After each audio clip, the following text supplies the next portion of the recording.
Bienvenue dans Inside Extra Time, l'espace offert aux populations, monsieur le ministre, et aux internautes pour poser leurs préoccupations. Nous partons sur la page Facebook du gouvernement où il y a Fatima Dembaya Diallo qui vous pose cette question.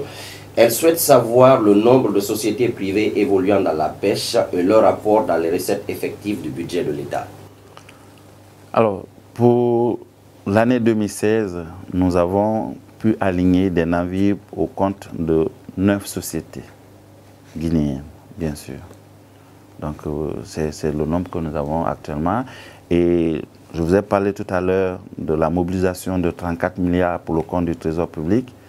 Ce sont ces 9 sociétés-là qui ont payé les redevances et qui se sont acquittées des amendes qu'on les avait infligées.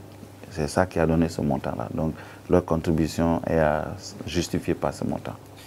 Je m'appelle Alpha Madi Touré, je suis journaliste à Nostalgie Guinée au site kalenews.org. La période de repos biologique est terminée en République de Guinée. Quelles mesures comptez-vous mettre en place pour inonder le marché guinéen de poissons?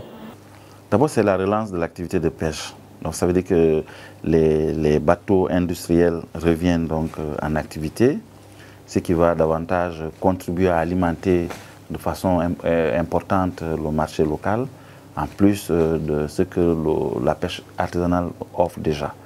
Et nous allons coupler cette production par la possibilité de faire des importations aussi, parce que si le besoin des populations ne sont pas comblés à travers la fourniture de la pêche industrielle, nous avons l'obligation de faire de l'importation pour les surplus des récoltes de pêche dans les autres pays voisins avec lesquels nous avons des partenariats, la Mauritanie, la Sierra Leone ou le Sénégal, entre autres, pour permettre à nos populations d'accéder aux produits halieutiques. C'est vers cela que nous nous dirigeons. Monsieur le ministre, toujours sur la page Facebook du gouvernement guinéen, il y a Moussa Sekou Kouankante qui vous pose cette question. Comment faites-vous pour lutter contre la corruption dans votre département? C'est pas facile. Vous savez, on dit que la corruption est une attitude qui a la vie dure. Et moi, je n'en ai pas vécu encore. Je n'ai pas un cas d'espèce à développer. Mais j'essaie d'être extrêmement vigilant et rigoureux avec moi-même et avec les cadres pour que nous puissions nous acquitter de notre mission sans accepter la corruption. Je ne peux pas avoir la prétention de dire que personne ne peut être corrompu chez nous parce que je ne suis pas dans l'esprit ou dans les bureaux avec tout le monde, mais je suis conscient que c'est une attitude ou un comportement qui est en voie d'être tout à fait abandonné dans le département parce que la rigueur est de mise. Et quiconque se fait prendre dans une telle position, les sanctions sont sans appel. Voilà. Je suis Madame Keita Tigidanke. Monsieur le ministre, je voudrais savoir, malgré les potentialités halieutiques dont regorge la Guinée, pourquoi est-ce que le poisson continue à être aussi cher que ça sur le marché guinéen? C'est une question réelle. Il faut qu'on le reconnaisse parce que moi-même, de temps à autre, j'accompagne mon époux au marché pour aller m'enquérir de la réalité. Les prix sont extrêmement élevés. Malgré qu'il y a du bon poisson sur le marché, mais les prix restent un peu élevés. Ce n'est pas à la portée de tous les ménages. Il faut reconnaître ça. Mais le ministre ne peut absolument rien pour ça parce que notre vocation n'est pas de contrôler les prix. Ce n'est pas de nos attributions.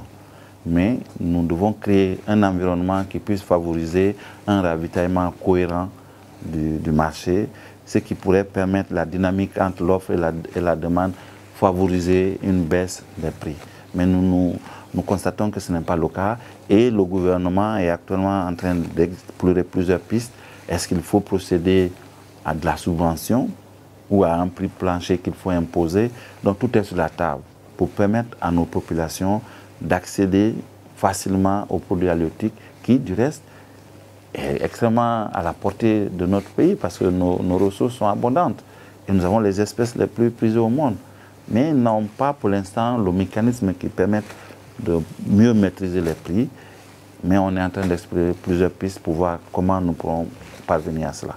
Et ça va prendre la coopération de plusieurs ministères, le ministère du Commerce, notre ministère, le ministère de l'Élevage et d'autres ministères qui vont être impliqués dans ce processus-là. Nous avons un comité interministériel qui est en train de se pencher là-dessus et nous verrons quel va être le résultat qu'on va proposer au peuple de Guinée. Mais notre souhait est que le poisson soit à la portée de tous les ménages. Et c'est ça notre mission. Monsieur le ministre, quelle est la collaboration qui vous lie au jour d'aujourd'hui avec les autres ministres en charge des pêches des pays de la sous-région? La collaboration est extrêmement franche. Vous savez, notre pays assume la présidence de la Commission sous-régionale des pêches. Alors, en tant que ministre guinéen des pêches, je suis donc le président de la Commission sous-régionale des pêches.